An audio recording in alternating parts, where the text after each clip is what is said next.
Happy Sunday. আজ আমি তোমাদের সাথে শেয়ার করছি রুই মাছের মাথা দিয়ে লাউ শাকের ঘন্ট। প্রথমে আমি লাউ শাকটাকে পরিষ্কার করে ধুয়ে বেছে নিয়েছি। ডাঁটাগুলোকে লম্বা লম্বা করে কেটে নিয়েছি।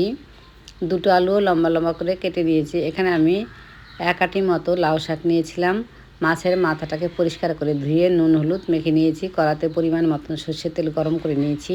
মাছের মাথাটাকে দিয়ে নাড়াচাড়া করে বেশ কিছুক্ষণ টাইম ধরে একটু ভাজা ভাজা করে নিয়েছি।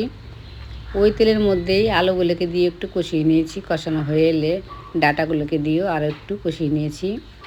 পরিমাণ মতন নুন, হলুদ, কাঁচা লঙ্কা চেরা দিয়ে আরও একটু কষিয়ে নিয়েছি।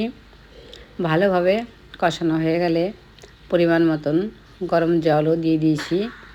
দিয়ে কিছুক্ষণ রান্না করে নিয়েছি। আলু আর ডাঁটাগুলো একটু সেদ্ধ হয়ে এলে শাকগুলোকেও দিয়ে দিয়েছি।